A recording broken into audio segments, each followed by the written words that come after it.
and gentlemen, welcome to another episode of Two Fat Guys Talking Flowers, where we're always going to give you the good, the bad, the ugly about flowers. I'm Fern. We got Mimi on the ones and twos today. No Joelle. We got Ryan in house. Mike is actually in house right now. His time at the lake is running out, ladies and gents. It's like you catch him on a breeze when he comes through on a travel, and then he's It's gone. just a quick stop. He'll be gone tomorrow. It's crazy. But our awesome man of many talents, one of the hardest working people I know, guest today is none other than Frank Biddle, owner and president of FBI Flowers, owner and president of Tradwinds. Damn. Hello. Oh, for two, Mimi. Oh, There you go. Frank, can you hear that applause?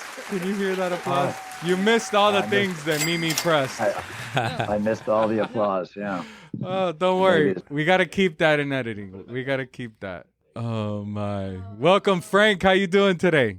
I'm great today. How are you guys doing? Fantastic. How's it going out on your coast?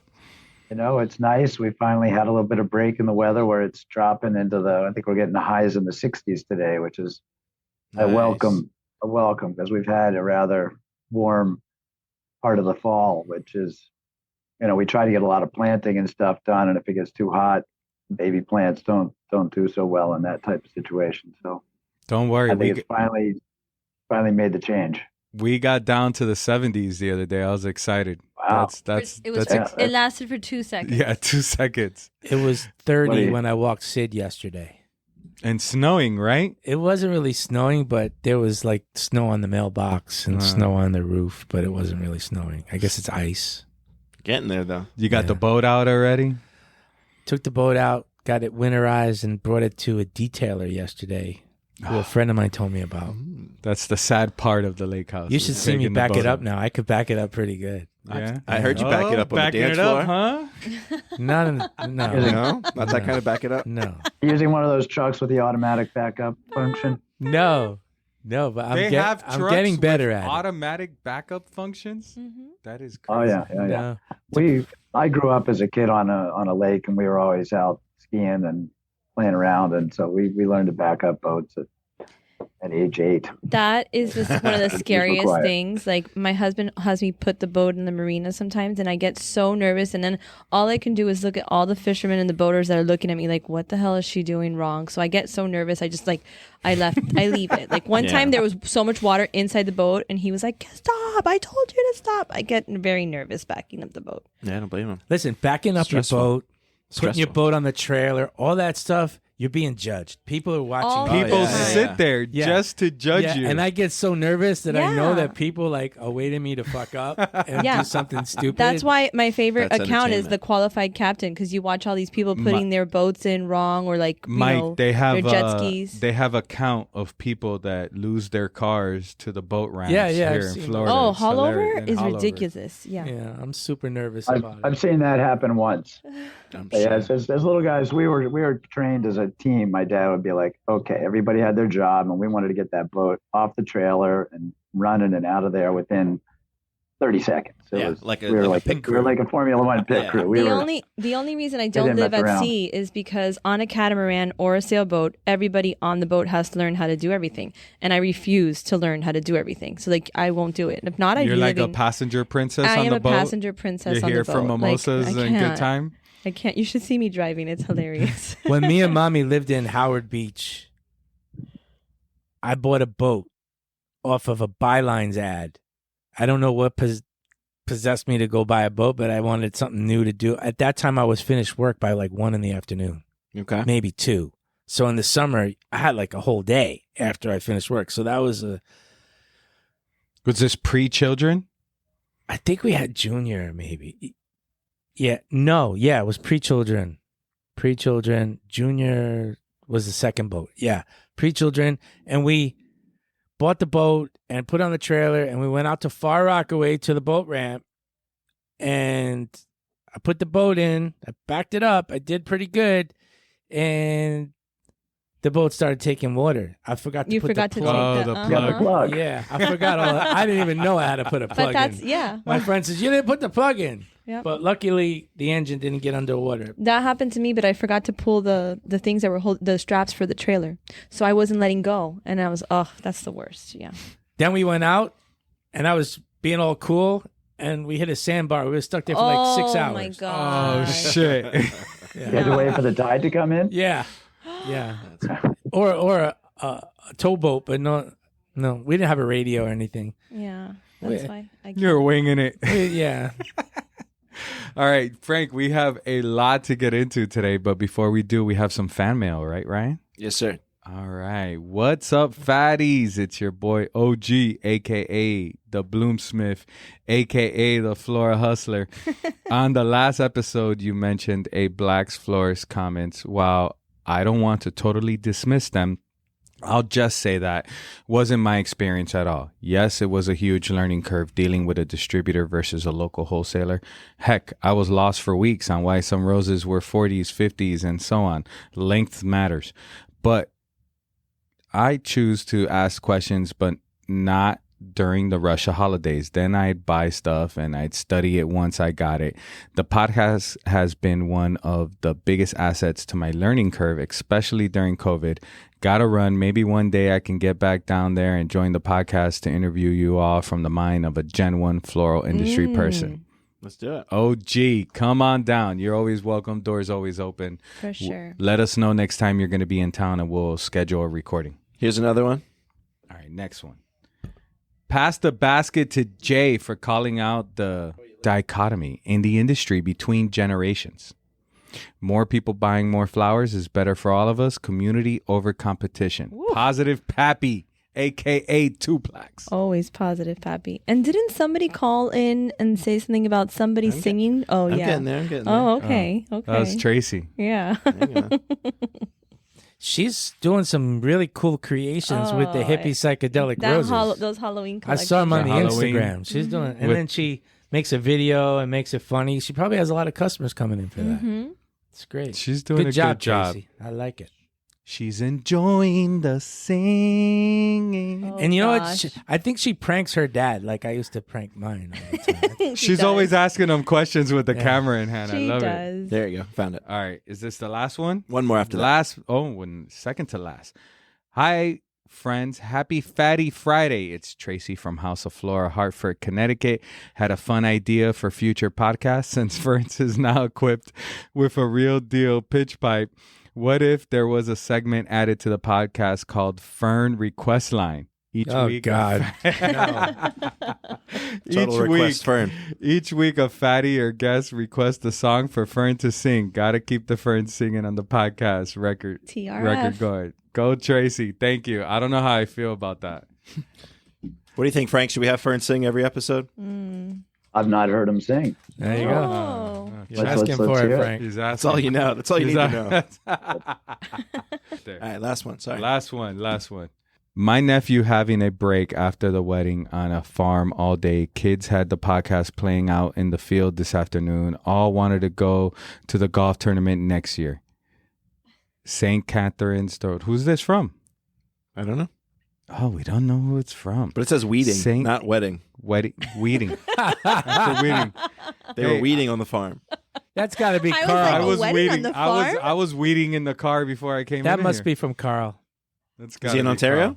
Yeah, Yeah. eh? Oh. St. Must be. Catherine's. It must be. It's Must gotta be. be.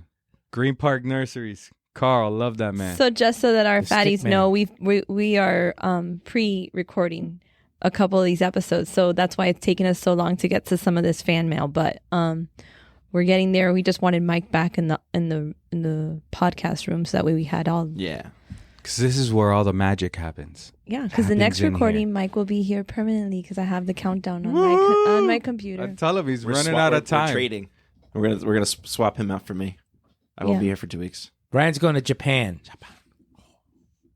Vacation, just simply for fun. Mostly. Workcation. 95% so. He's got to work a little We bit, but we ship flowers every week to Japan, and the buyer of this company in Japan is called Ancorp, I met him in outside of Medellin. I met him in La Ceja, and I could see he was kind of gimpy over, and you could just see that his back hurt. So I touched his back. I said, "Is this where it's kind of locking up on you?" And he said, "Yeah, that's it." And I showed him some stretches, some exercises, and I ran into him again 2 years later, I think in Bogota. And he said, "Do you remember me?" And I said, "Yeah, I met you in La Ceja."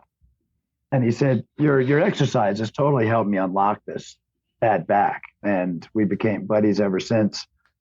And so we ship him flowers every week.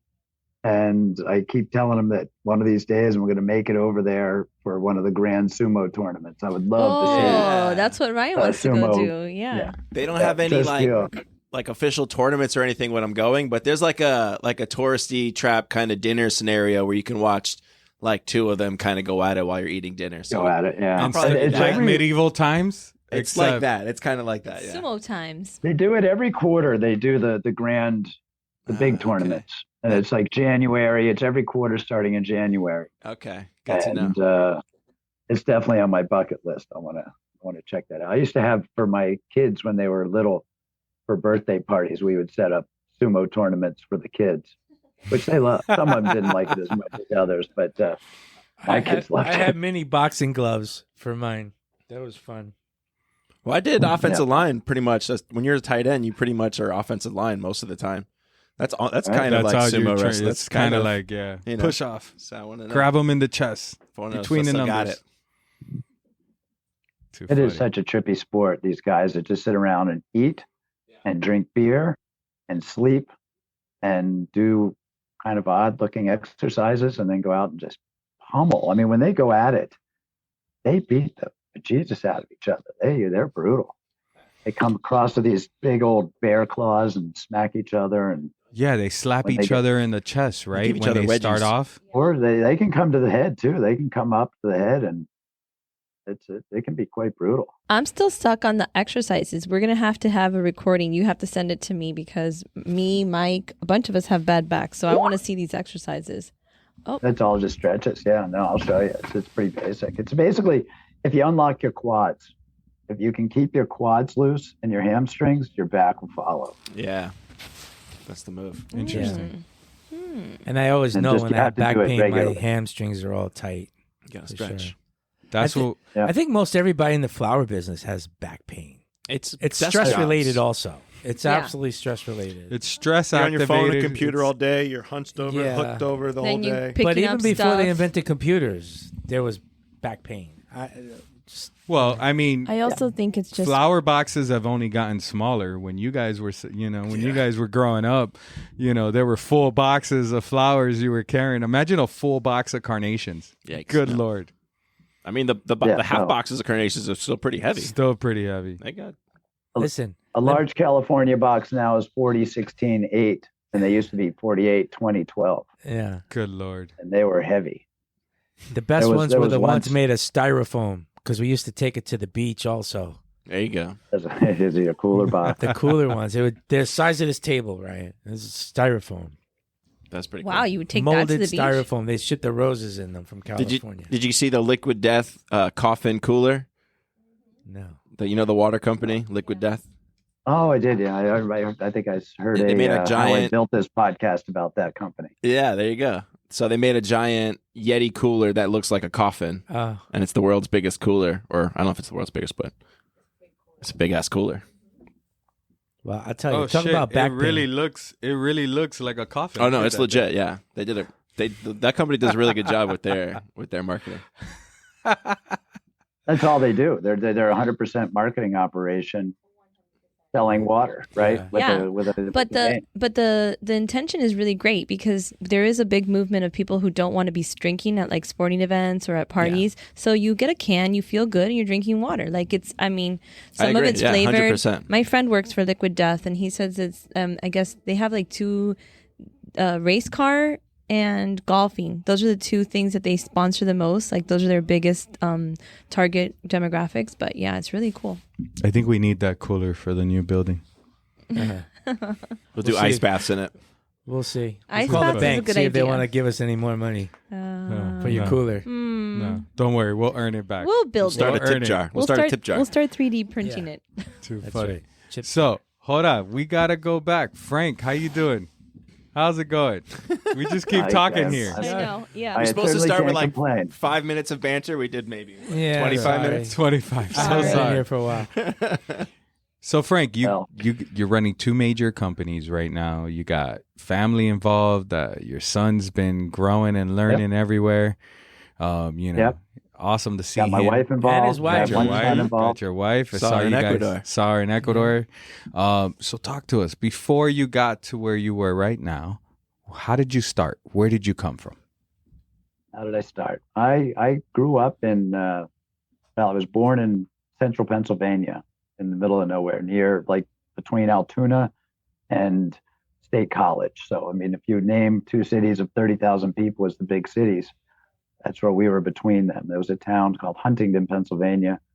It was the county seat, and it had a population of about 5,500 people. That was the county seat. That's out west. And it's basically right in the middle of the state, right on a big, beautiful lake, Gracetown Lake. So it was a nice area.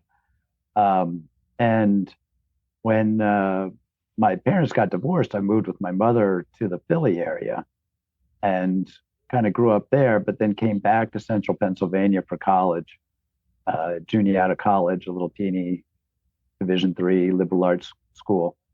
And the beauty of that school was that they really gave you a lot of flexibility in your curriculum, your path towards what they called a program of emphasis. And so, I started off as sort of a business student, but then the opportunity came in my junior year to spend it abroad. So I did my whole junior year in Barcelona. And then my senior year, I opted to stay in Europe and went to Germany, outside of Frankfurt, in a town called Neu-Isenburg. Nice. And so I essentially came back and graduated with a degree, I think we called it international studies, with an emphasis in two languages. And here I am in central Pennsylvania speaking German and Spanish and no one with whom to speak it, right? So I was always in the water. I was always aquatic in nature. So I water skiing all day, every day. And I opted to move to California to take up surfing. I'm like, well, what am I going to do? My dad was in the newspaper business. He had a small paper in the town. It was a daily. And it was, so I went to work for him briefly in the advertising department. And I started at, if I'm not mistaken, it was like $3.50 an hour, roughly. It was minimum wage coming out of college, right? And so that got old quick. And I just said, let's go to California, learn to surf, speak Spanish, find something to do. And I moved out to California. That was late 87, early 88, I believe. And fell in with a buddy of mine that was starting a flower business, bringing mainly stock, but also status, larkspur, out of Baja, out of San Quintin, Baja. And the company that was growing this stock and stuff it wasn't us cultivating it. It was a company that was growing it for seed. It was called pedo seed, which was part of ball seed at the time. And so you needed to get the doubles of the stock picked out to keep it from cross-pollinating and causing problems in your seed stock. So we took all the doubles and put them on a truck, shipped them to California. And were those the first flowers to come out of Baja, Frank? They were, if not the first, I don't know anybody who was ahead of us. Let's put it that way. The guys that are in Baja now were not around when we were doing it. And San Quintin was a really cool spot. You could bring your dirt bike down there. There was a little runway on the farm we could fly into and out. And so it was fun and convenient. And here we are, we're 24, 23, 24 years old and having a good old time surfing and dirt biking and bringing in flowers Baja out of Man. Mexico. Yeah, it was a hoot. And so we brought that up, and I didn't know anything about flowers. If you gave me a bunch of stock and a bunch of carnations, I probably could have picked out a rose if you said to me which was a rose, but I didn't know anything about flowers. But I knew that if there's a demand for it, that all you got to do is pick up the phone and call people that theoretically buy it. And I'd just check out, obviously pre-internet days, and we would just call people in Atlanta, people in New York, people wherever, and say, hey, I have stock. Do you guys sell stock? Yes. Cool. Let's make a deal. How did you used to get those numbers back then? Was there like a directory? When I would go on the road, I would go to all the yellow, to a phone booth and just yank the wholesale florist pages out of the phone booth. That's right. And I would ask friends to do that. They would pull the yellow pages out and then mail it to me. Pre-fax. I remember the first time I saw a fax machine, how amazing that was. That was just technology gone wild. So and so we would just pack up the flowers and ship them out, drive them down to the airport, drive them over to before Armelini was actually doing in California. There was a company called Frank's Trucking, and I think Armelini acquired them. And Wilsey Bennett was kind of the predecessor to Prime. Yeah. Wilsey Bennett was also into foods and like institutional foods. You could buy giant vats of Wilsey Bennett mayonnaise type stuff, but they did flowers as well. And Jessup was going back then as well. So yeah, we would just get all the flowers and find a home for them and get rid of them. And I remember once we had a truck full of stock and the market just died at one point, and we just had, I don't know, multiple semis of stock that had piled up, and we had a vacant lot right next to our warehouse that's now a luxury hotel in Carlsbad, and we took all this stock and just put it out there in this field to decompose, and it started kind of steaming. It got really, really hot, and the fire department came over and gave us hell for it. Wow.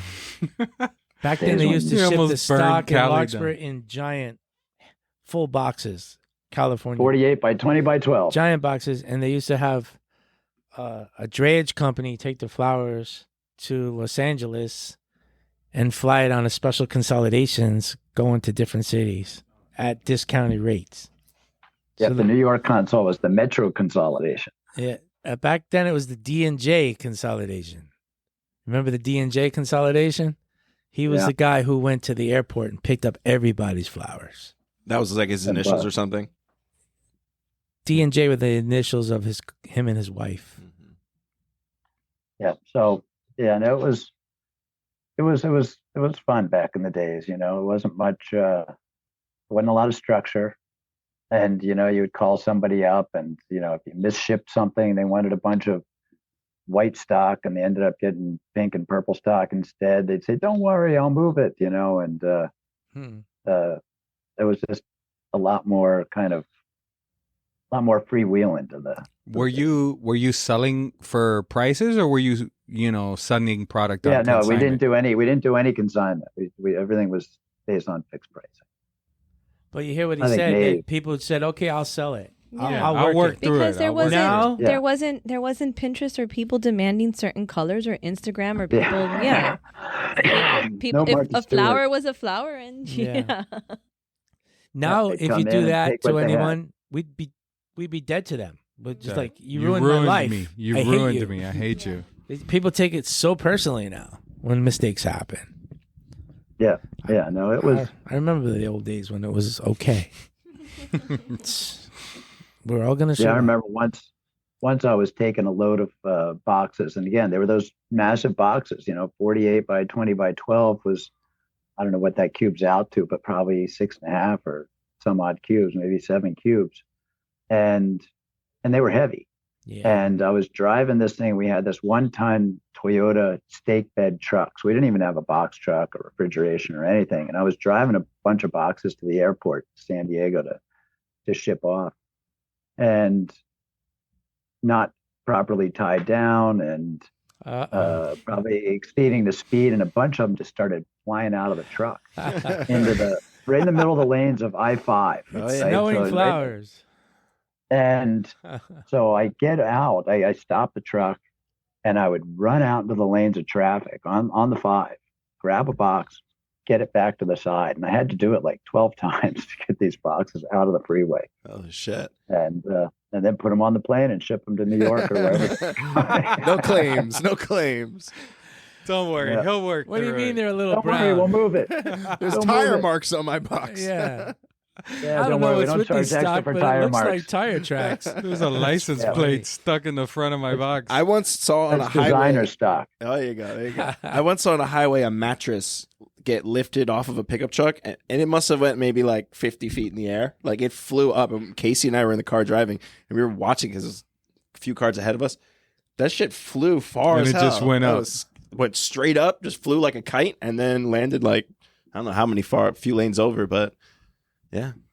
I can see flowers flying around. That's scary. I don't know. Final Destination. Yeah, that's what I was ruined thinking. a lot. Yeah. Exactly. Did you ever see the movie Final Destination, Frank? Where No, the guy who's is that in? the guy.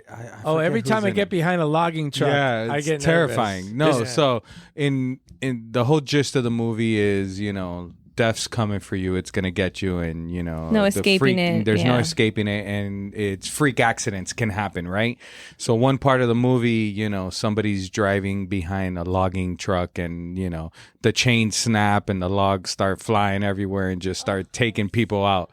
I refuse to drive behind a log Yeah, truck. me Like too. I don't care how slow And the other lanes Frank knows going. how Miami drivers are, and then what they put in these cars, and you see people like there's nothing holding like 4 refrigerators. It just drives me insane. That's why I don't like. Pile trucks. the Yeah, trucks with I the hate piles, that. yeah. I don't understand. Yeah, Well, Florida Miami has drivers are no, the worst. yeah. They're the worst. but Florida has no inspection, so you could build your own car and just drive it. It doesn't matter. Says you could motorize need- pretty Brakes, much who anything. needs brakes? Yeah, there's Need no a car that inspection runs, here. not stops. Yeah, that's why there's all this traffic, is because half the cars don't run right. So how long were Yeah. you selling the flowers out of Baja before you established FBI? Or no, or Baja until you went to was- your next thing. Or yeah. Yeah, What was no, next? Baja was, I did that till 94.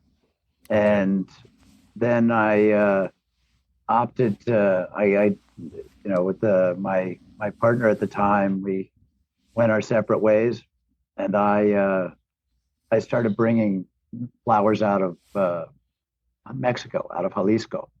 So I was doing 2 things. I was bringing flowers out of Jalisco, and I was shipping Christmas trees from the Northwest down into Mexico. So we would ship stuff into Culiacan, to Guadalajara, and then to Mexico City.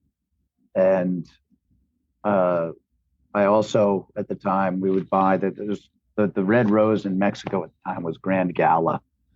And this was in the 90s. And the Russians had a real propensity for Grand Gala. So I would buy Mexican Grand Gala roses, and we would ship them off to Moscow as well. So it was kind of like I mean me. It was kind of a one-man show, but it was basically just a trading operation, trading Christmas trees. Although I would have to go to the border and get things across the border, which would usually just grease some palms and deal with the. What did that cost back then? It would usually cost, if I had a lot of trucks, like if I had like 10, 12 trucks, it might cost me $200 a truck. But if it was only a few trucks, then it would be $300, $400, $500 a truck. Oh wow! And the worst part of it, the Christmas trees, the hardest part of them was transloading them. So you would have the truckers that would haul them from the Pacific Northwest to the border, but they didn't want their trailers or trucks going into Mexico. So we would have to transload them onto a Mexican trailer. And that is manual labor. That is brutal. And this is a semi full of Christmas trees that aren't on semi pallets. full of loosely, and they're not palletized. They're just loosely stacked Christmas trees Oh man. that were loaded by guys that know how to do it. That's all they do. They pack trucks with Christmas trees. That was The efficient. it's not a closed trailer. They have like Oh, big the ones with stakes. the sides. These are reefer trucks. Oh, These are reefer 100% trucks. reefers. so Oh that yeah, was because they're tight going in there. into pretty warm areas. So you would have to stack them just right, and invariably you wouldn't. There were always That's got to be trees hard left to over. load and unload Unload and a unload. closed That's a trailer. job. Wow. It was brutal. It was, yeah, and Talk then about back problems. physically exhausting, and then the sap here, you would just be covered in Oh, just yeah. sticky. Yeah, that was a lot of fun. And then you would get, and it was always right around Thanksgiving, and you would always just get these calls with these angry truckers that were stuck at the border, and you'd have to figure a way to get them unstuck. And I don't miss those days. Yeah, I do miss. I love there were that they certain would parts give that were you. fun. I love that they would give you volume discount. All right, you got 10 trucks, 20 trucks. Yeah. We'll hook you up this time. Yeah. No, that was, it's corruption is an amazingly efficient system. Yes. when it's played properly. That's right. Right now we're trying to get permits to put some coolers out at one of our farms, and it's going to take an act of Congress. I mean, it's absolutely insane. And Wow. yet, if this were Mexico, I could take care of it in 25 minutes. It would be problem solved. So They have too many rules, and the inspectors have inspectors who have inspectors. This It's just a nightmare. crazy how they, yeah. and they just love to say no. Mhm. Also, then you California's look got at its the- own. Mhm. They got their own rules. out there. California is a whole different ball of wax, and it's rather unpleasant. Hmm. It's how do you stop projects? They're experts at it. There's so much more we could do if not for bureaucracy. A lot of red Putting tape out there. Yeah, No. there's always a red tape, and that's the beauty of the Mexico situation, is that you could always, Yeah. unless you didn't happen to have what you needed on you at the time to get out of a trouble.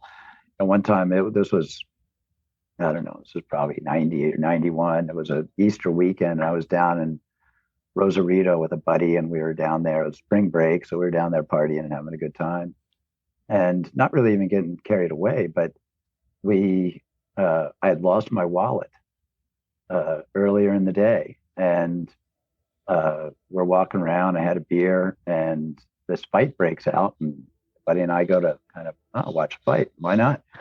And about 10 cops showed up, and they each grabbed somebody. I happened to be one of those that was grabbed, and I didn't have any money to pay to get out. So I ended up almost 3 days in Mexican jail simply because I didn't have the $20 that would have taken me to get out of going to Mexican jail. Jeez. So, Plus your ID. you know. Like, what about all your information? You didn't have any of None that, of right? that matters. You I had went nothing. to a They Mexican don't care. jail. They don't care about your ID. Oh my god.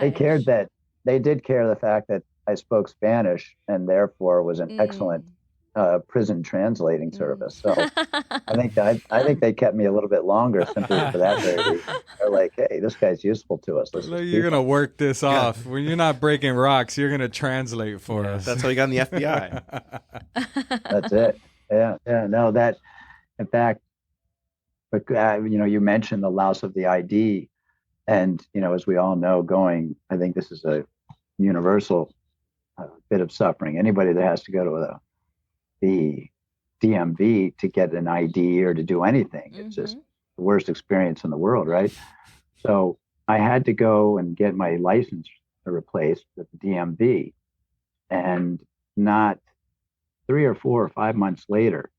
This is back still during the days when we were doing all the stock and stuff out of Baja. And we had this little warehouse right near the beach. It was right across from the 101. So it was, it would take me 5 minutes to walk over to the beach and be on the water surfing. But it was off this little dirt road, and it was kind of isolated back there. And I guess word had gotten out, amongst people that shouldn't have gotten out, that we did some business in cash, and therefore we probably had cash in the building. And one day I'm in the office and I I hear this guy walking in behind me, and I thought it was the Wilsie Bennett driver, a guy named Alex, this Nicaraguan guy named Alex. And Alex and I used to box a lot, and we'd always mess around. And I just wasn't going to give Alex the time of day, so I didn't turn around to acknowledge him. And then all of a sudden, I kind of feel this clunk in the back of my head, and it was a pretty solid hit. And I was like, Alex, that's going a little too far, but maybe I'm going to keep ignoring him. And then I feel this sharp jab in my ribs, and I'm like, dude, what are you doing here? So again, not going to acknowledge Alex. And finally, after, probably a couple minutes later, I see a guy come around and he grabs my phone line, kind of like, this part of it. And he takes a knife and he just cuts it right through. And I was like, all right, Alex, now you've gone too far. And so I spin around. I'm in my chair, in my office chair, and I spin around, and there's these two guys sitting there, standing there. One's got a double-barreled 12 gauge sawed off about 14 inches long, and the other guy's got this knife. And they, you could tell from their accents that they were Nicaraguan. And this was around the time of the Contras and all the bad stuff that was going on down there.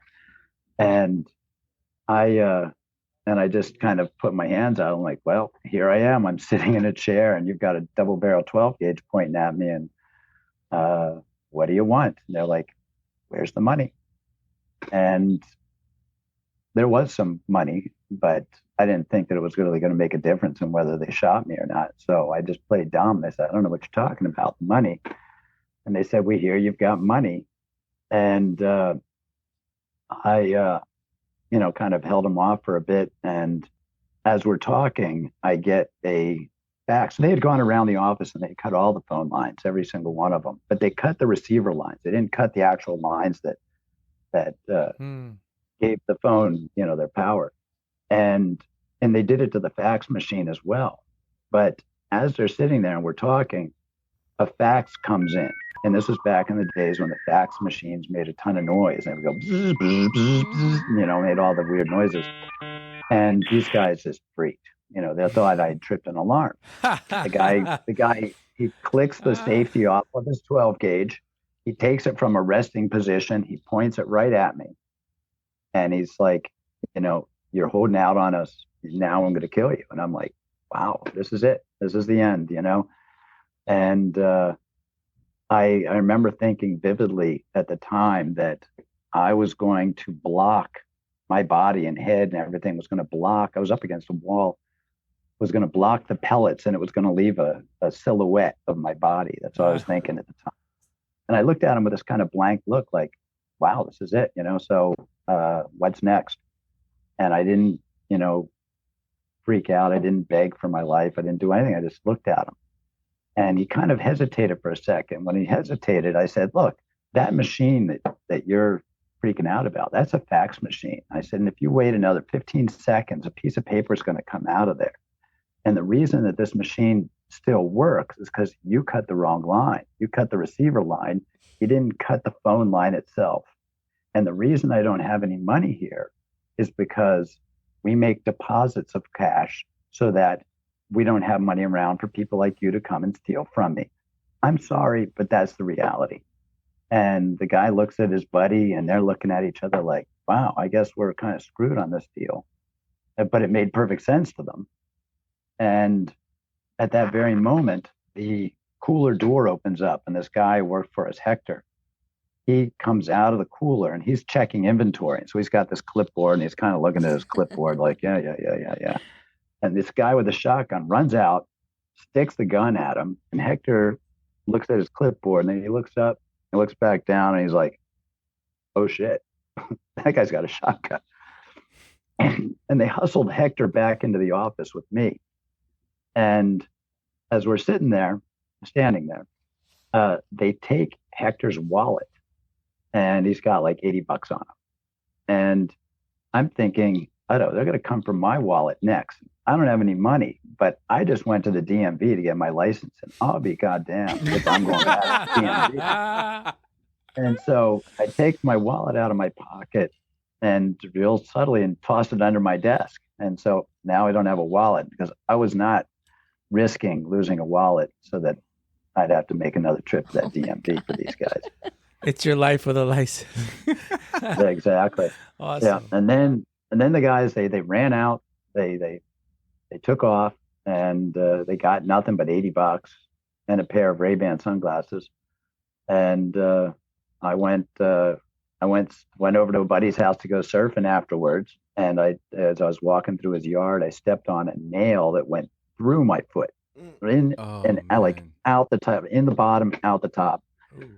And but then when we got to the water, the waves were perfect. The pelicans were surfing. There were porpoises. It was my day of trial was over. Life was good again. You still went surfing after the nail? He needed to go. Oh surfing. yeah. Oh yeah. Okay. Gotta go. Yeah. Had to do it. Well, Had no probably helped make sure you didn't get infected. Yeah. But that's saltwater cures everything. That's my lost ID story. Wow. Shit. So from there, Wild west of the what happened flowers. in your transition from there, from that business to the next? Then after that,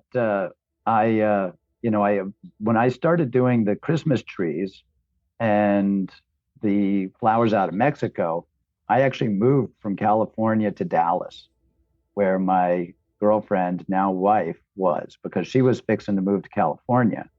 And I said, hey, I'm leaving this partnership. And so you've got a good job. Why don't you keep your job? I'll move to Dallas and we'll see what happens there. So all the flowers I was flying on American Airlines out of Guadalajara into Dallas, and I would sell them to all the locals in Dallas, but also put stuff on planes. And the Christmas trees I handled out of Dallas, and the Mexican roses to Moscow I handled out of Dallas. And then the guys with the stock and the larkspur, the seed guys, they called me and they said, hey, it's not going so well in your absence. Would you mind coming back? And, is there a way you can handle, start selling our stuff again? So I came back and worked out of a friend's warehouse. I don't know if you remember Robert Hall. That was a big grower in California. They grew pom-poms primarily, and then they got into potted plants. So I would bring the stock and the larkspur there, and we shipped it out of there. And then I decided it's time to move back to California, and that would have been 96 or so. I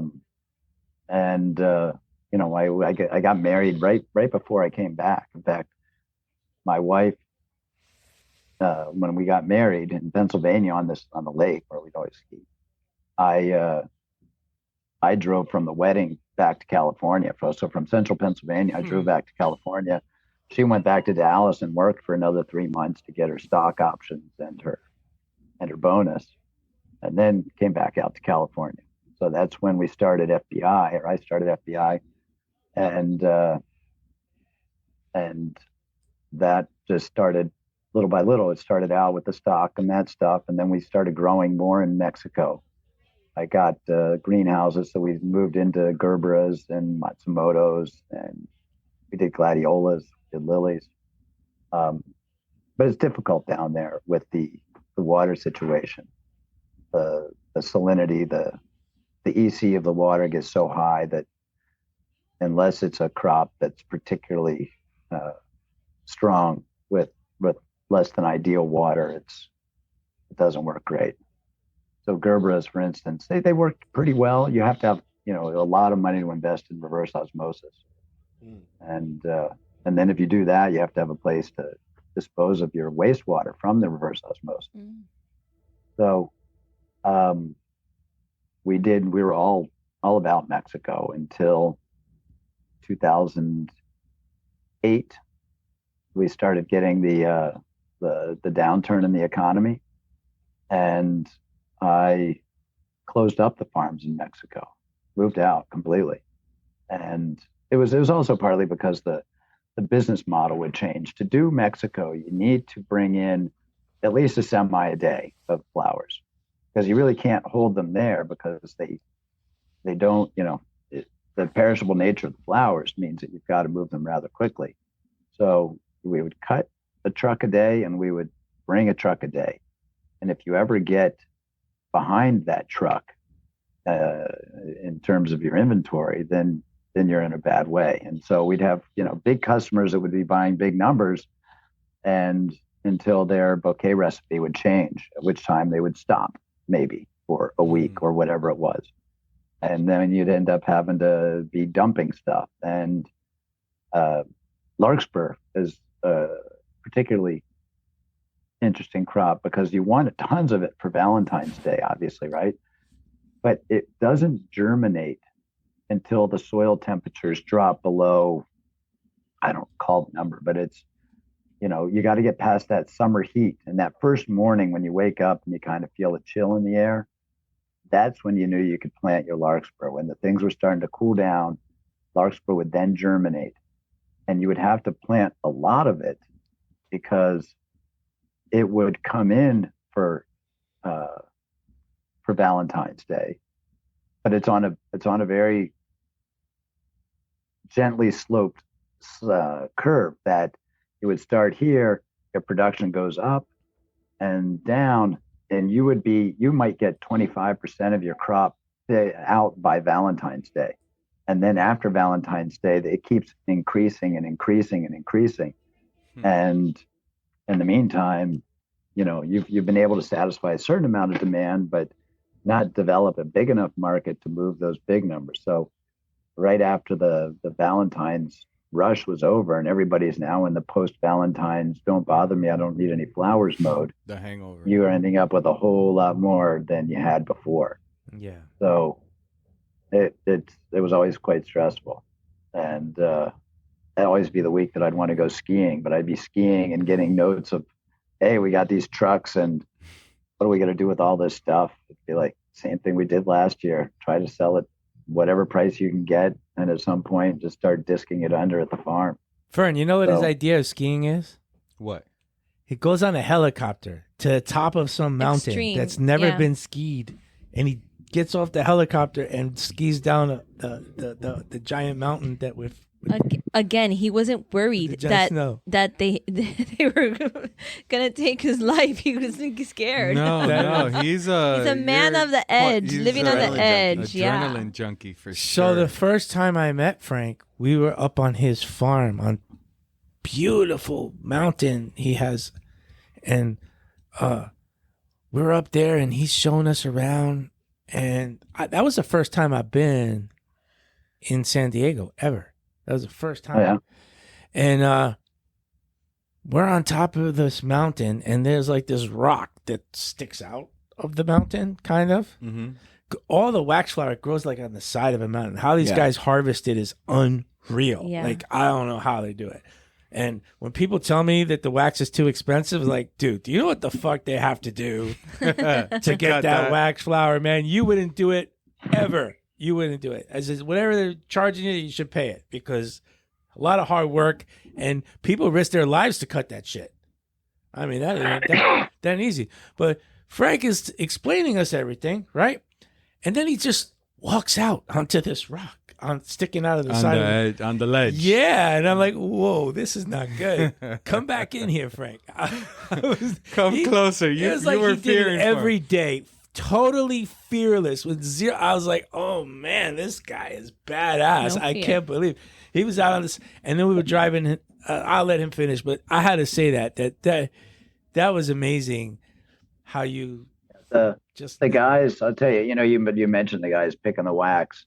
Those guys are men among men. It's sure. The only thing tougher than picking wax is picking avocados. And you said that we grow avocados as well. And it's the same guys, but for the skiers in the listening crowd, a lot of our hills that we're cutting the wax on are like double black diamond steep. They're steep, really steep. They're straight, almost straight road. Down. And in the spring, you got lots of rattlesnakes out there. We've never had anybody bitten, never. And snakes, they don't want anything to do with biting people. They really don't, because if they can't eat you, they don't want to bite you because it's just a waste of their venom. But to be able to then pick all the wax, you pick it and you kind of consolidate it in a spot on the hill, and then they tie them together in bundles, typically around 40 bunches, and carry them up the hill. And most people would have a real hard time walking up this hill at all without 40 bunches of wax on your back. I was having a rough time. I was huffing and puffing on air for sure. These guys are Iron Men. And when they're picking avocados, depending on how well maintained the grove is, if the trees are tight, avocados are always looking for sun. So they start out, they go wide until they bang up against each other, and then they go up. And there'll be trees that'll be 40 feet high. And the fruit tends to produce mostly in the areas where there's most sun. So in this case, it would be on the high part of the tree. So you have guys that are going on these hills, same type of hills, same double black diamond hills, with a 30-foot ladder. And it'll be an extension ladder. No. And all my fears so are it'd be a 15, and they extend it up to the 30-foot range. They find a spot where they have these little sharp feet on the ladder, so it digs into the dirt, and they'll put it up against what appears to be hopefully a strong branch.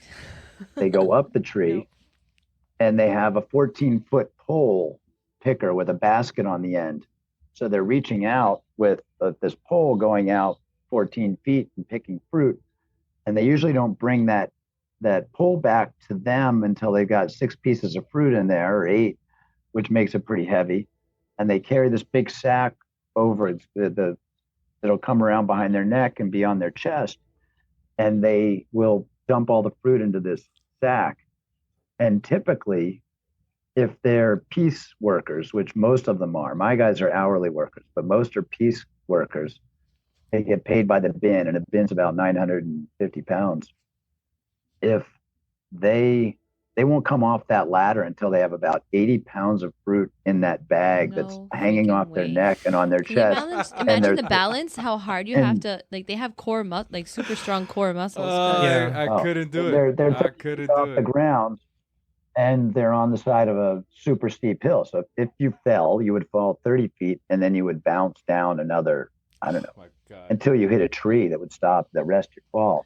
But these guys are, and then once they get to the bottom of the ladder, then you got to walk up or down the hill to where you have the bins, and they're men among men. These guys are tough hombres. For sure. You mentioned rattlesnakes.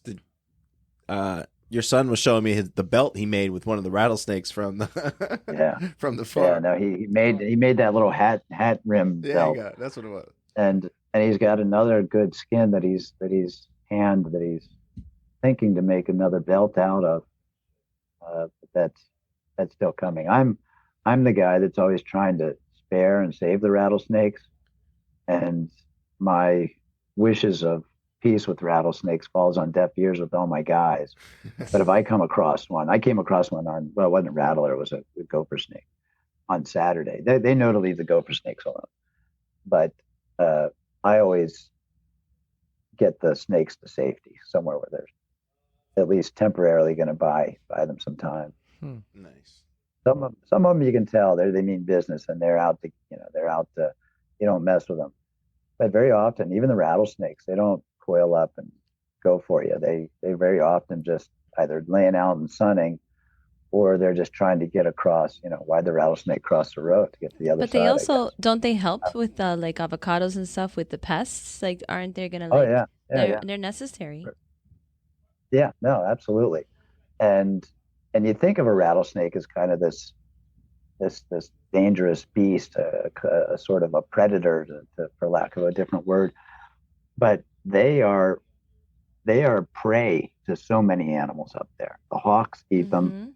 The road runners eat them. Oh wow! The coyote. The road runners, real animals. Yeah. Oh yeah, yeah. I mean, they don't go Yeah. beep, beep. They I thought kind it of was. make a clicking I didn't sound. know it was a real. Yeah. I thought it was I an love Acme Roadrunners. Looney They're Tunes cool. thing. Doesn't No, look like one it's either. real. They're smaller than the cartoon. Yeah, They're Yeah, a lot lot smaller. smaller. Yeah, they That's don't go funny. beep beep. They click. They like yeah. It's just a kind of a cool sound. I've been surrounded by them before, where they would like making these clicking sounds all around me. They do run. They'd rather run than fly, but they'll fly as well as a last resort. But they prefer running. So Frank, But at what point was Tradewinds born from? Tradwinds was FBI. 95. Tradwinds was 95, and it really came about because at the time, as you guys know well, Miami in its early stages, which go well before 95, obviously, but even to 95, it was mostly consignment deals between farms and brokers in Miami. And that much of the business model in for South American farms is predicated more on the depreciation of the Colombian peso than on profitably growing and selling flowers. And as a buyer of flowers, a wholesaler, you would, you'd be buying somebody's inventory out of Miami that was consigned, and who knows how old the stuff had been, and dubious post harvest practices at farm and cold chain and everything else, kind of wild days of the business. So we started Tradewinds on the premise that it would be a way for farms to go direct to wholesale buyers and a way for the wholesale buyers to go direct to a farm, and with fixed pricing on both sides. So it was a more of a guaranteed return that the farms were getting. So was it from South America specifically that was born Yeah, out yeah. of, It was California? Bogota. It was South America. So it was Bogota, Medellin, and Quito. How did that sit And with the grower community in California at the time? oh, the grower counter. I don't know that they really knew much about it or even cared too much about it.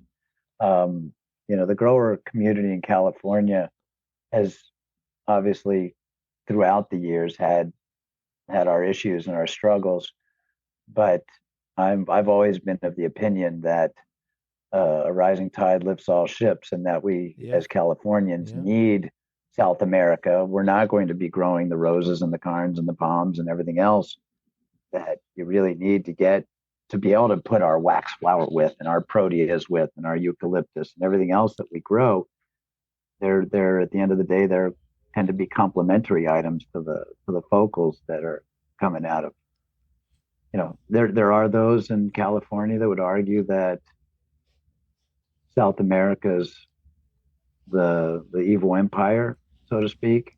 I've been But I hearing don't less and less believe of that that, it's- though. No. I think that No, it's still there. At Fun and Son, I was Really? filling in for Casey. Right, they were having the baby. He couldn't go. Yeah. So I said, okay, we'll go out there. Ryan was speaking, so I wanted to hear that too. I was like, okay, I'll go. And we're at this cocktail hour, and Lane is there. And I gave Lane a big hug, and we started talking, and this dude comes up to me. Big guy, scary looking guy. And he looks at Lane, he's talking, he just interrupts us. I guess he was hammered, I'm not sure. And he just interrupts our conversation, and he looks at my badge, and he goes, Miami. You fucking guys got to raise your prices. Yeah. And I said, gee, thanks for the warm welcome. I've been out of it for a while. But, I thought that was over, but it ain't I over. thought it was over. Well, not over. I mean, you're never going to have it over. That's why I asked you, because I was feeling You do hear less about it. I thought, I would You say do that. hear less about it. because there's less of them. That's true. Correct. There's less It's- people. Yeah, in there's California. obviously less. Yeah. There's less, and there's less direct competition, and there's a whole lot more people out here that are kind of a hybrid, doing domestic product as well as imported product, and then Yeah. other people that are just doing straight up imports. Yeah. And you really need, as a proud member and board member at Cal Flowers and a participant in that flower feeling, that we need the industry to get behind promotional efforts to, again, rise the tide for all ships in the industry. And then we can't be fighting. We can't be trying to demonize one component of the industry. We need flowers to be universally recognized as inherently good. Agreed. And that more Americans enjoying more flowers more often is in our benefit. And if we're kind of fighting amongst ourselves and we're trying to make one side the good guy and one side the bad guy, well, for the consumer, it's going to be confusing. And they're going to say, I don't remember which one's good and which one's bad, but I'm just going to avoid them all because I don't want to get the bad guy stuff. Right. It's kind of like blood diamonds, or there is no such thing. And you guys know well that the way things are done right now at the farm level in Medellin or Bogota or in Quito, it's amazing how well things are done, both from an environmental stewardship perspective as well as from a social perspective. That so many farms are doing their own schools and providing dental and health care for people, and it's the rumors of coming in and lining up pregnant women and children and spraying them with agricultural chemicals couldn't be further from the truth. They really are good stewards of the people, of the environment, of the water, and producing great product now. And I think the newer generations of leaders of these farms are bringing that to the forefront. I think that the old way of doing things wasn't like that so much. I think that it's improving a lot over the years, especially with marketing is incorporated into it and showing your company in a good light to the world. And it's similar to here in that, in the post-COVID world where labor at all parts of the economy became such a big issue, and finding people that would work, it's not dissimilar to down there. And that if regulations are one thing, but the fact that it's a free world and a free market and people can leave and go find a different job, they really have to treat people well down there. You find that especially in Colombia, where the economy is so much more diversified and there's so many other jobs beyond agriculture. There's a lot of sit-down jobs, a lot of factory jobs. A lot of factory stuff that people could take, and they're competing against those jobs. So you've got to really treat people well to keep them coming back and planting and harvesting and packing and shipping flowers. A lot of times the mom and the dad, they bust their ass on their hands and knees growing flowers so they can give their children a better life. So they're not having to take on those jobs. So there's less some of the bigger generation. farms. Some of the bigger farms that have schools, special schools that are frankly superior to what they get in the public school area.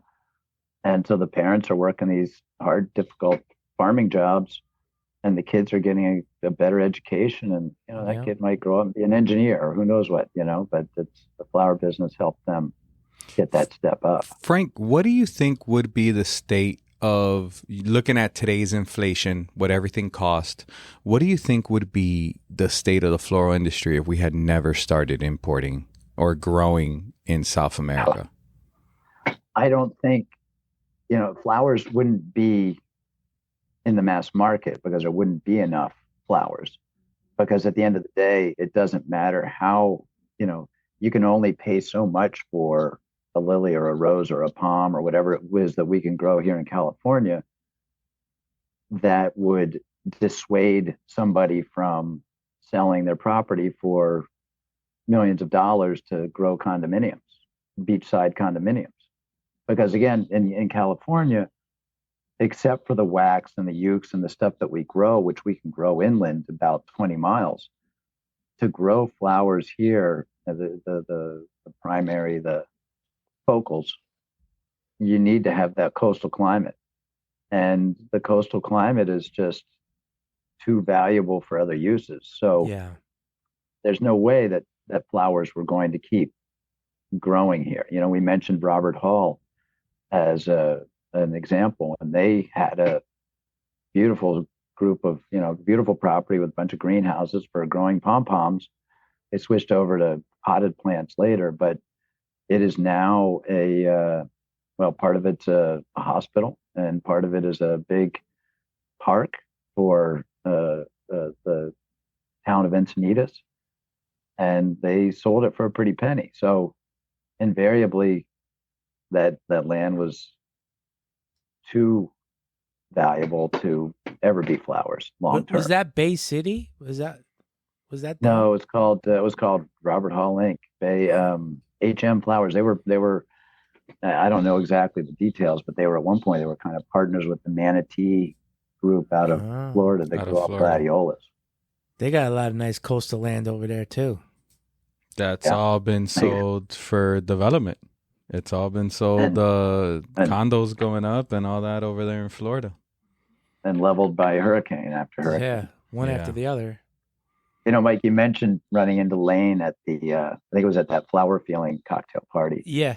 And I have to say, it was really nice to see Lane there, because obviously it was in a difficult time for him. Yes. For having, you know, the business having literally, you know, a week or two before closed down, one of the preeminent best California flower operations in history. And I was glad to see him there, and I was glad he wasn't hanging his head in shame, but rather coming out and being celebrated for what he had done for the industry over those years. And, you know, there's a big loss for the community of Arcata. I think he was the largest employer in the community of Arcata. Yes. You talk about the coastal property and the values and how it's difficult to grow flowers.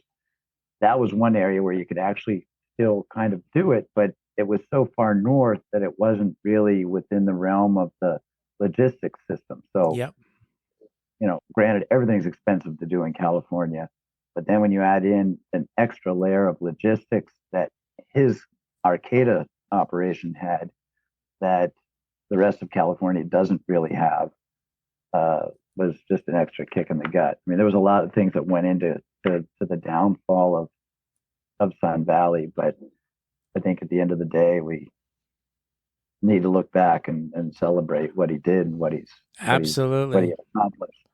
Absolutely, he's one of my flower heroes. You know, and I only knew him. I knew of him my whole career, but only really knew him just for 3-4 years. And in our second year of knowing each other, he allowed us to become his distributor in Miami, and it was a really big deal for us. And traveling there with my sons, because I try to meet everybody. I try to visit everybody we do business with at least once. And you know, Frank, you walked 100,000 farms in your life, and you know when you're walking a farm with an owner, as like when we walked your farm with you, you can tell if they're in it just for money or if they're in it for business and sport. And you could tell when Lane walked his farm and when he walked you through his farm and he showed you all the things that he showed you. It's like I always say, like you walk a farm in South America maybe, and with the owner, and the owner's just like walking through, and he's got like this sweater tied around his neck, and he's just like walking through. He's walking through, and he's just like, you know, doesn't even acknowledge the people around him. It's just all about him, and he's or her, and they're showing you their farm, and they're walking you through. You're a customer, and the only time that guy ever, or that he or she ever goes to that farm is pretty much for that reason. And then there are those growers who walk around or drive through with, like Frank had, you know, with a pair of clippers, and you know, you go some gloves, and they know and you see something wrong and you kind of stop and you fix it. You really don't give a shit if your customers see it or not, because that's what you do. And that's how he was or is. And that's what always impressed me, and that made me want to work hard to be in a good place with Sun Valley, Jet Fresh speaking. Not me personally, but Jet Fresh, are for us to represent them right. And for the short term that we work with them, I think we did that. But, you know, I have failed in business, and I will tell you, him showing up there, it takes a strong man. It takes somebody, because even though you really have no reason to be ashamed, or you really have no reason to not, it's hard to face that. This industry is fucking cruel to people, and it's unforgiving. We're an to emotional people, industry. and you're as good as your last deal in our business. Yeah, pretty much. And when you fail in business, you're not only failing on your workers or your family, but you're also failing on your growers and your people that, they're affected by you. And a lot of times just you have all the best intentions. Not many of us, Frank, went to the Wharton School of Business, right? So, a lot of us are just self-taught. I was saying this yesterday to a young lady I was talking to, like, I don't know what the fuck I'm doing. I'm learning every day something new. Every day is a new challenge for me. I've never been in the position I'm in right now. And it's, Frank, I'm sure you know too, it's every day you got to learn how to do it and how to do it right. And that failure for me personally was the best education I ever got. But it was also the hardest time in my life. And I can't imagine how hard it was for Lane, because he had he did it twice as long as I did, and he had built a brand that people would recognize. Doesn't matter where you are in this world, you knew it, that logo, you knew that brand, and that ain't easy to do. And it's as it's kind of a microcosm of the industry, how we are so interrelated and interdependent, in particular in California, where, out of Miami, you've got significant economies of scale in terms of the transportation, and you're competing less from a transportation outbound perspective. In California, because we're the breadbasket, or not the breadbasket, but the fruit and the vegetable basket of the United States, the demand for outbound trucks from California for produce and fruit is extensive. So it makes the cost of outbound trucks inherently higher. And then if you add to that the fact that flowers are a diminishing volume commodity, then it's, we have to find, we can't lose guys like Sun Valley, that we all, maybe we're competing against one another in one way or another. But at the end of the day, we as Californians need to produce cubic feet of shipments to go out of the state, so that the transportation companies, the Primes, the Armalinis, the Florida Beauties of the world, keep that interest in continuing to serve markets from California. And losing Sun Valley was a blow to everybody. It's a huge hit to the trucking industry out there. Exactly. So, and it's we're all in this to one degree or another. We're in it together, and we can compete against each other, but we want each other to do a good job, because if I or one of my competitors is putting inferior product into a market, and the consumer ends up having a bad experience with flowers, then that harms everybody downstream. Yeah, it does. So we all have to work together to make sure that we're doing as well as we can, and try to support one another in that regard. Yeah. Okay. The podcast went dark. I just real. Well, okay, let's talk about something good. So, how long have you been doing the expo that you do with Tradewinds? Like when you have everybody. Our biannual show. Yeah. Oh, we've been doing that. It's every other year, mm-hmm. and I couldn't even tell you when the first one was. I want but to it was say, in the 90s. Oh wow.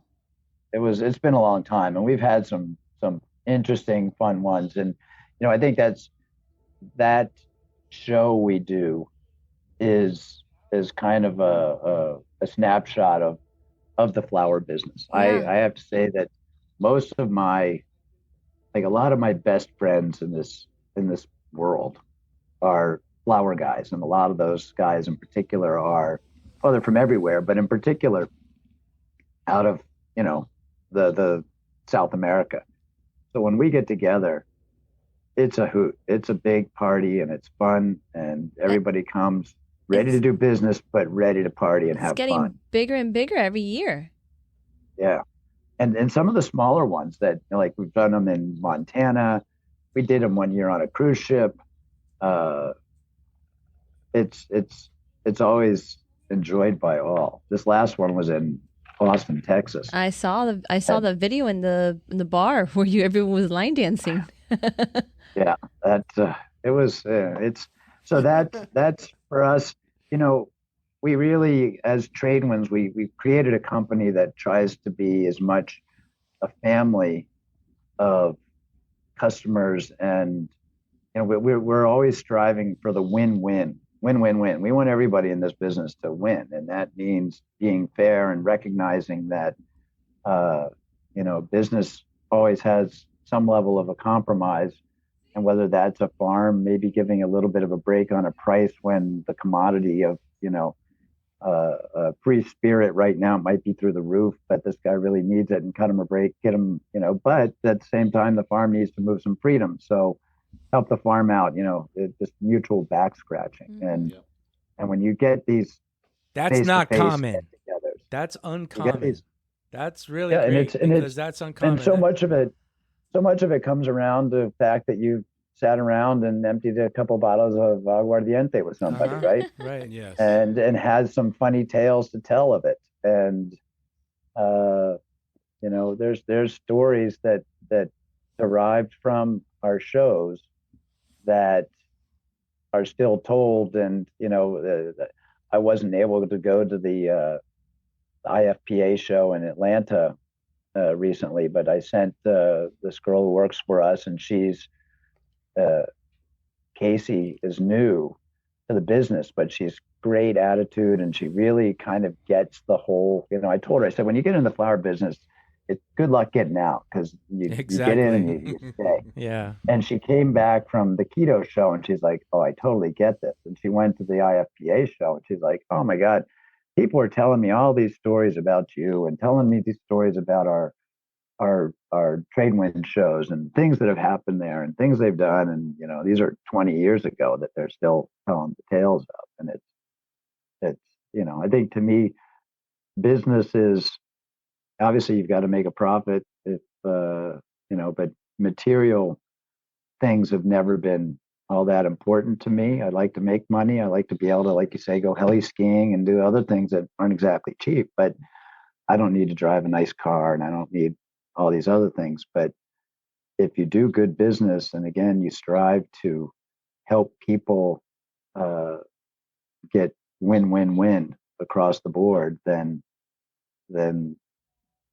you're going to do well in the long term, because you're just not in it for yourself. Yep, that's right.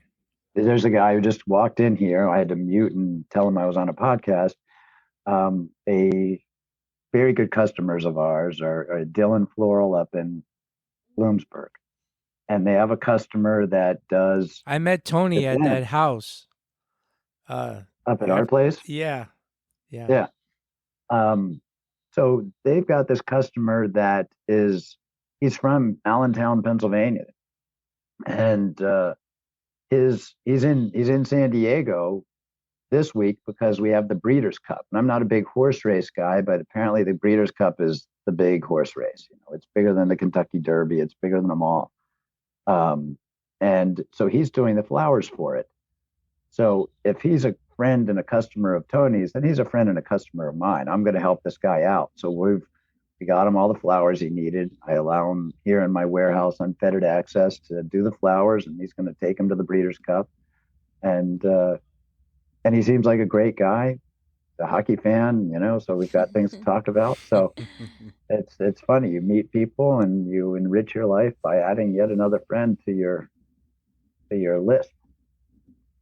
I think that's always been my philosophy. Try to go through life and add another friend or two as the days go by. Were you a youth hockey player? Yeah, I played hockey as a kid, and I played it until relatively recently in the old man beer leagues here in San Diego. And I have to say, old man beer hockey is probably the funnest hockey. You played a season on the Puckin' Nuts. No, No. with mom and the other No, the your other mother parents. played. I thought you got. My wife and I don't sit next to each other at any of our kids' sporting events because she becomes another person. Oh yeah, Yeah. She's the sports parent. Yeah. Yeah, She's She's over the top. she was the absolutely team mom for sports every mom. football team. She's the She got loudest. red cards in soccer games. Yeah, she's the only one that got a red card at a 6-year-old soccer game. Yeah. I got kicked out of a kid's soccer game once. It was very funny. It was George's game. He was pretty good. He played into college. So this was, I don't know, he was probably 14 or 15. And I was the mellow parent. I was the parent that would sit on the sidelines and just kind of watch. And I loved the coach. It was this Englishman that had played 18 years in the English Premier League. And he did the commentating for Fox Sports Soccer. Warren Barton's his name. Great guy. And he was so funny. And his comments to the kids, half the time they didn't get it, but I did. So I would just kind of want to sit around and listen to him. But one game I came in really late and I was on the sidelines and at the other team's parents. And I was talking to the other team's parents. And there was this one linesman. So there was two Mexican guys that were the officials. And this one linesman who was obese and he couldn't keep up with the play.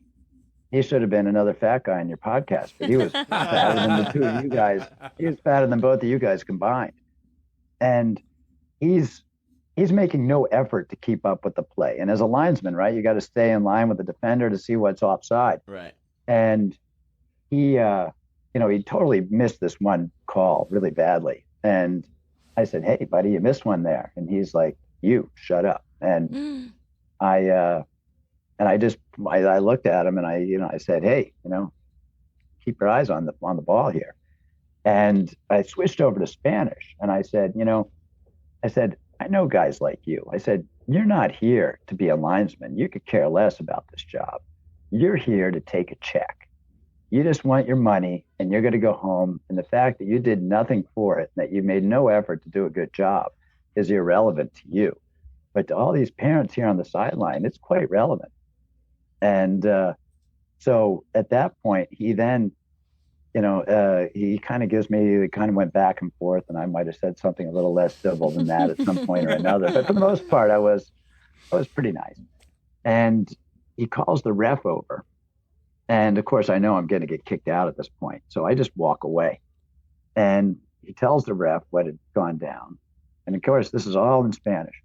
And the ref is now targeting the other team, saying that they're going to maybe forfeit the game because one of their parents had berated this linesman. And they're like, "We have no idea who that guy is. He just came up and was talking to us. He seemed like a nice enough guy, but he's gone." And long story short, nobody ever figured out it was me. And I just walked away. And but it was, I've had my moment. I was always the mellow parent, except for that one time where I did get kicked out of a youth soccer.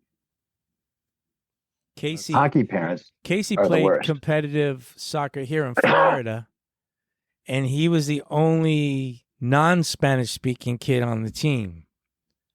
So Casey was a sweeper, right? He was a sweeper, and he wasn't the fastest, so he played a little dirty. And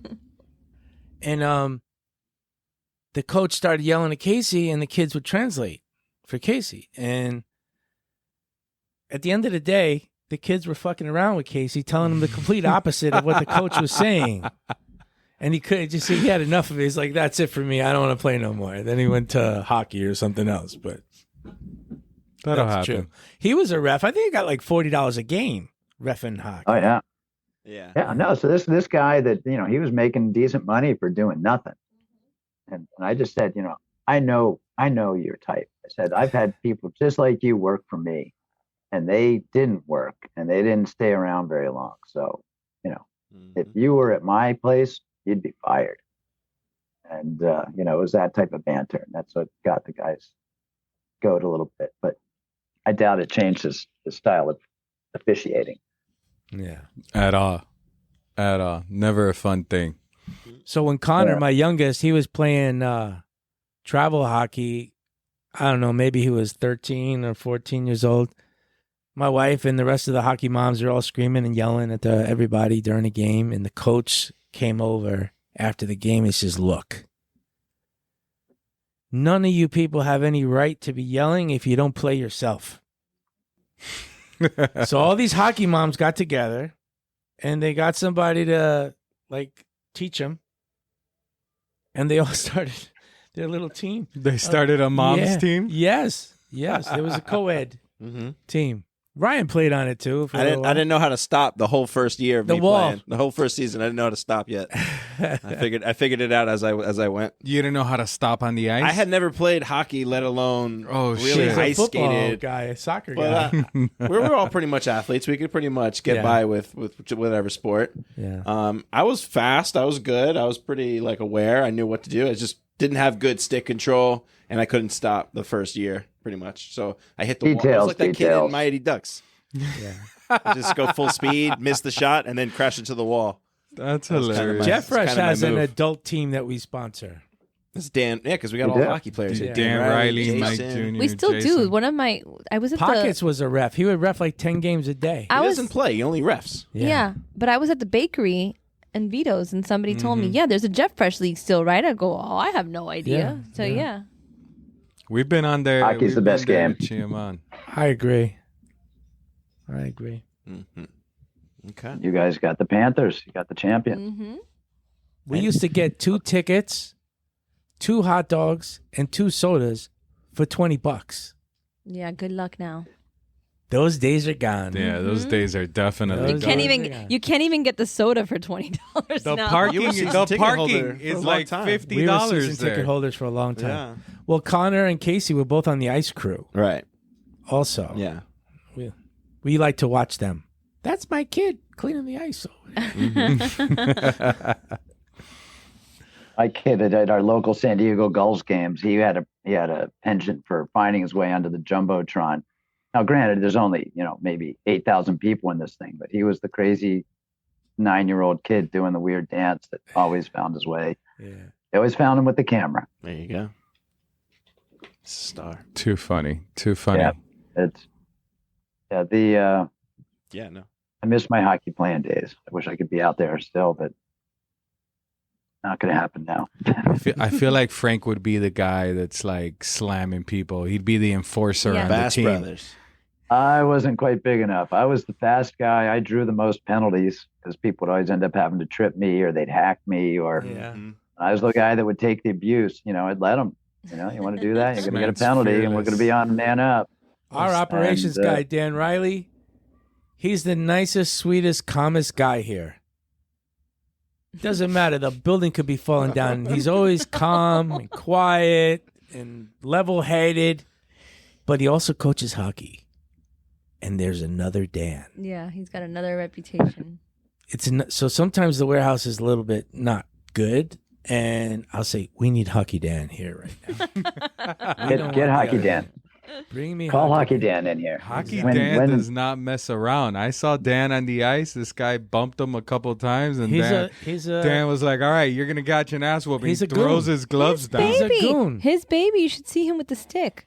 He's a He goon. was here on Saturday, and I was just shocked. He's a baby. No, he's a different guy. Yeah, when he's and my- coaching, when he's playing, it's a different guy. And I think Hockey Dan. we need Hockey Dan here a lot because, Mhm. that would help things move along. An emergency break glass. Yes. Get Hockey Dan out. Exactly. A Just puck press comes the out. button. Too funny. Oh man, Frank, Ryan's got some questions for you. Fire away, Ryan. All right, rapid fire questions. So try not to overthink the answers. In your opinion, what is the best sandwich? Best sandwich would be a meatball parmesan with provolone on a good roll. It has to have a good roll. Got a good roll for sure. At the moment, what's your favorite flower? Favorite flower would be the Free Spirit Rose. Mine too. Oh, look at that. There you go. Mine too. When we bought the farm, I insisted we planted it, not because it's productive and will make money. It's because I like it the most. That's it. It's beautiful. And it lasts. It's got a good shelf life. Mhm. What is the scariest animal? scariest animal would be the honey badger. I'm married to one. Oh, you got to tell us. Where did the Give name a come shit. from? Who donned that That's name? the second Yeah. one, the honey badger. Yeah, she's the badger because she, you've seen that video by that Mhm, guy the honey Randall, badger. right? Honey Yes. badger don't give a shit. Honey Uh-huh. badger Yeah. take what she wants. That's my wife. She takes what she wants. She has, for those who don't know her, she is 5 foot nothing, 100 pounds, and she has a propensity of getting to yes. That when she's on the prowl and she wants what it is that she wants, she'll get to yes. And that's whether it's dealing with the farms or employees or, somebody at the supermarket or Macy's or whatever. Honey badger, Frank hasn't said no to her she don't yet. care. She gets what she wants. And that's, I found that my purpose in life is just to keep Badger getting whatever it is that she wants. It's a That's good amazing. purpose. I saw her in Curious, Ecuador. Mm-hmm. Yep, she visited and you saw her in California up on the Yeah. on the with the on the beach pirate. property. Yeah. Okay, Okay. What's the next question? Most overrated flower. Most overrated flower. Boy, I don't know that there is such a thing. I would, I love a peony, but everybody's all about peonies. But I wouldn't say it's overrated. I think it's rated appropriately. What I about don't think there's such underrated? thing, isn't it? Underrated would be the Protea. I think that it doesn't get the recognition that it deserves. It's such an amazing plant that takes so long to get into production, and it's a plant that lives with very little inputs in terms of fertilizers and nutrients, water, etc. It's a tough plant that's used to scrabbling a hard life out of the cliff sides of South Africa, and it creates a beautiful flower. But the second that somebody who's not in the flower industry sees a protea, they're like, "What? Yeah. What is that?" So it does have the wow factor, right? Like it does have that what? Mhm. Yeah. Yeah. Agreed. Yeah. What is your go-to way to relax? Go-to way to relax is watching hockey. Mm-hmm. And if I'm really, I really just need to, walking on the farm with my dogs was probably, walking or riding my dirt bike on the farm with my dogs is my preferred way. And watching the sunset over the hill at the farm and Beautiful. burning dead waxflower plants make really good bonfire material. They shoot flames way up in the air. And so for me, that's the ultimate Frank's relaxing, is dangerous. hanging out on Yeah. the farm. That's a great way to relax. I like all of that. What if you could have one superpower, what would it be? I'd love to fly. If I could fly, that would be awesome. I agree. Just Superman, it's just be able to pop up and fly at the speed of sound wherever I wanted to go. That would When be you're great. when you're doing the heli skiing, how far is the drop from the helicopter till you hit the mountain? No, you don't. You land the chopper, and sometimes they might only land one skid if it's a real narrow spot where you're getting out. But they've got to land it because the skis are in a box that's tied to one of the skids. You got to get out. You got to unload your skis, and then the chopper takes off. You kind of hunker down until it's gone, and then you get your skis on and head I downhill. thought you'd jump out of this I helicopter totally with the thought you skis jumped on. out of the No, helicopter with the no. skis on. People do I'm that, but picturing that's- Tom Cruise and Mission Yeah, I'm Impossible over here. We could just say Yeah, that. but you gotta. We can cut How this you're gonna part. get your skis? Like you're not getting in the helicopter with skis on, and then how you're gonna get Right. the skis on the skid? No, it's not. Heli skiing it's awesome because you're making these runs that nobody else has touched. It's not to say that it's necessarily a virgin run, but it is for that particular snowfall. So you're going to ski undisturbed snow, which That's is the awesome. best. But it's and different areas have different types of terrain. I've heli skied in the Canadian Rockies, and it was really good, but it wasn't like super, super steep, narrow chutes. And yet then when we skied in Alaska, that's what you get there. So in the Valdez area of Alaska, that's a whole different ball of wax, and it's really, really awesome. You get down to the bottom and you look up and you say, yeah, that was good. I've always wanted to ski Cotopaxi in Ecuador. I've climbed it. You climbed it? And it wouldn't be That's cool. good skiing at all because it's all crusty and it's got It's ashy ice. It's ashy. It's got a lot of ash on it. But coming down the hill is really the harder part on your knees. So if you could ski down it and just haul ass, then I could get down that hill in 10 minutes probably. Shit. Those volcanoes in Ecuador, they're so beautiful and they're tough to climb. When you live at sea level and you're going and you're climbing up to those elevations. But I don't know how many I might climb, but it's a lot of them, including Chimborazo. Chimborazo is the highest one. Wow. It's actually You went all the way to the summit? We made it to 100 meters from the summit. Wow. And there was a blizzard going on, and there were 4 of us, and the slab, we're walking, and the slab settled, and in other words, it almost slid. We almost had an avalanche, and it would have killed us for sure, 100%. Wow. And it didn't, but we had to traverse off of it and get into the rocks, and we chose the wiser choice of not continuing those extra 100 meters to the top and and starting to head down into the rocks and find our way back down. Chimborazo was the one. Do you remember there was a story of a jet that had taken off out of Quito Airport and it disappeared, and they didn't hear about it, and they found it like 25 years later, and it was because a slide had finally uncovered it, but it was on Chimborazo. Oh shit! That's crazy. Chimborazo is the mountain. It is the point on Earth that is closest to the sun, because it's the highest mountain in that range, and it's on the equator, so it's closest to the sun. Oh wow! When you take off, sometimes you'll see like way above the clouds. You'll see that. Yeah, you can see you can see the top of it. I saw it. That's pretty cool. Was it Icarus? It's all close to the sun. Mm-hmm. There you go, Icarus. Yeah, that's the avenue of the volcanoes, and those volcanoes are just stunning. It doesn't matter how many times you've been there and how many times you've seen them, but they always catch your eye and catch your imagination. Mm-hmm. Beautiful. I just love them. Me too. I haven't climbed any, but I love looking at them. Yeah. That's for sure. Oh yeah.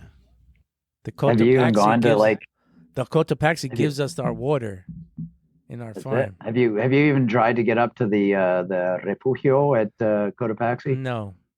Even that's a bitch, and that's only at like I don't know what it's at 13,000 feet or something. But it's when you go up to it, it's not very far from where you park your car, but it's all really loose volcanic kind of rocky ash. Yeah. And so it's like one step forward, half step back. Our buyer, Maria Jose, did it recently. Mm-hmm. But they only let you up like halfway. They don't let you go all the way up anymore because it's active. Yeah. Oh, yeah. Cotopaxi is the one that is, it's got that classic volcano shape, and it's the one everybody sees and everybody remembers. Some of the other ones are like tougher climbs and more memorable than that. Cotopaxi is just this long slog, just walking up the hill, and it's a long walk up and a long walk. Yeah, it is. It's super wide. Yeah, it's Okay, last 2 questions for you, and then we'll let you out of here. What kind of flowers do you want at your funeral? Yeah, that's a good question. Whatever people put out, it doesn't matter to me, because again, I always go in and I never pick flowers based on what, when I got married, we just had a bunch of sunflowers and that was it. And a roasted pig on a spit, and it was a big party. So I would hope that my funeral. There you go. Yeah, I hope that my funeral would be similar in that it would just be a big party, and that whatever flowers showed up are going to look great, and that they're just a side to the conversation. And there's a pirate cooking the paella. Definitely. That's it. That's it. Emilio. Amelia. Last question. That was good, that It paella, was man. good. That was the first time I ever had it. You're not a paella guy? You Our- go all the time here. First time ever had it. Our fatties have heard more about this paella in the last couple of weeks because we just had Jay Schwanke on, and we also had the paella talk. So yeah, I can't wait for a paella now. Yep, Jay's a good guy. Jay's doing good things for our industry. He sure is. Yep. Yeah, he had a good episode. Last question. I know you don't drink as much these days, but what was your go-to drunk food back when you were? You know, when I was a kid and in inebriated state, I would eat like Roy Rogers roast beef sandwiches. Roy and, like, Rogers. Shit, that's a throwback. Seven Oh, of that's them. Mike Jr. That's favorite. Mike Jr.'s classic. That's yeah. Mike Jr. Roy Seven Rogers. of 'em. But yeah, but you know, in Baja, in Mexico, it was always ceviche, tostadas de ceviche with lots of avocado and lots and lots and lots of hot sauce. That's my Or favorite. and boat fish thing, tacos. boat food. Fish tacos and yeah. ceviche. There you go.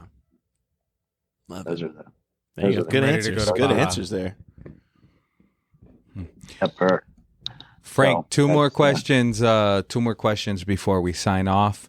If someone wants to get in contact with you, maybe they want to talk FBI, maybe they want to talk Tradewinds, maybe they want to talk about Christmas trees and getting sap off in Mexico. How can they reach out to you? Well, the sap is all about hot water and maybe gasoline. No. But, For our florist, this is coming out near the Christmas time. You can use a leaf shine, whichever one you prefer. But if you spray the leaf shine on your hands, and that will get the sap right off. Oh yeah, well there you go. That was That's brought to you something by to- Chrysler. Look Sponsored at you. by Yeah, Chrysol. Brought to you by Chrysol. Sing a little jingle for Mimi's fresh I tip. know, we For, need she to- needs like a theme song Yep. for her fresh tips. You Yep. can't put I me did. on the spot like Sing a little that. jingle. Fresh tips with Mimi. For- Hold on, I'm gonna give you We a just- pitch. I'm gonna give you a pitch for that one. okay, sing it. Welcome to Fresh Tips with Mimi. Perfect. No. Where you learn No, what we're to gonna- do with We got to. Oh!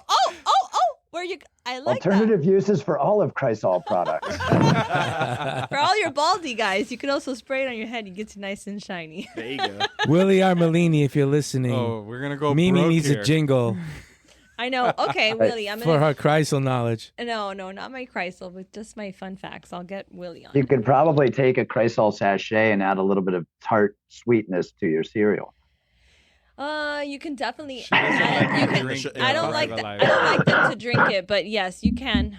Probably won't do much to you, but straighten up Yeah. your scoliosis, maybe. That's it. That's it. And we'll teach you some exercises for that as well. I need that. I need Yeah, those. but you know, to find us, like obviously websites are obviously the best. FBIflowers.com and Tradewinds is Tradewinds International. TWI Consol CONSOL.com, and there's lots of contact information there. And find us on the web or send us a smoke signal or tie a message to a rattlesnake that I might find and Too funny. put one. You know, Keep saving Get one those on- rattlesnakes. that's right. These little rattlesnakes done nobody any harm. Mm-mm. Especially the little baby I ones. blame the movies. Yeah, it's the movies' fault. It's the Yeah. movies always put It's- them in. it's the Westerns. Yeah, they made us fear Yeah. that and quicksand. Oh my gosh. all this Quicksand is everywhere. Quicksand. Can't go to California. Yeah, quicksand was always like the Lone Yeah. Ranger was always pulling Yeah. somebody out of quicksand, right? Oh, That guy, man. what a guy, that Lone Ranger. What a guy. And Frank, could you suggest somebody to be a future guest on our podcast? Oh, who would I suggest to be a future? Well, my son George could be at some Yeah. point or Yes. time or another. Yes. You know, give him a little more time. He was actually going to participate today, but then he had to run off and do something tomorrow. I would say, do you know Victor Ponce in Quito? Yeah. He's Flower Village and Rosentantau and Brown Breeding. Yeah. Very interesting guy. And that'd be an excellent start. I could give you a list of 50 different names, but That's a good place to start. there's lots and lots of interesting folks in this game. I think Victor at one point was a rock and roll drummer in his day. That's Him what and we Jimmy- need. We him and need Jimmy more have a lot, drummers though. here. He kind of looks like one. Battling drummer. Kind of looks like he was a drummer. You can see it. Yeah. Yeah. Thank you. so much. Gonzalo at Florsani is an interesting guy. He's really good friends with Richard Carapaz. If you don't know that name, he's an Ecuadorian guy that kind of grew up poor in the mountains and took to riding a bicycle and ended up finishing third in the Tour de France. He won the Tour of Italy. So he's a major tour riding cyclist out of Ecuador, and he's good friends with Gonzalo. Wow. And that Nice. training in Ecuador, that shit ain't easy. I see those guys going up and down especially up. I don't even know. Well, that's what I said. I mean, the air's so thin out there. Those guys are in like We have to find out physical how shape. our I mean, VIP it's friends crazy. did in their run. Remember they were talking about they were going to get extra win just by being in Ecuador. We got to ask. Yeah, their red blood cell counts are much higher than ours. Yep. Certainly crazy. mine.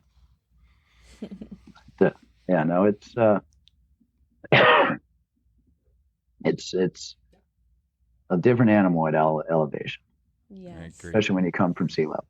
Thank you, Frank. I really enjoyed this. Thank you very much.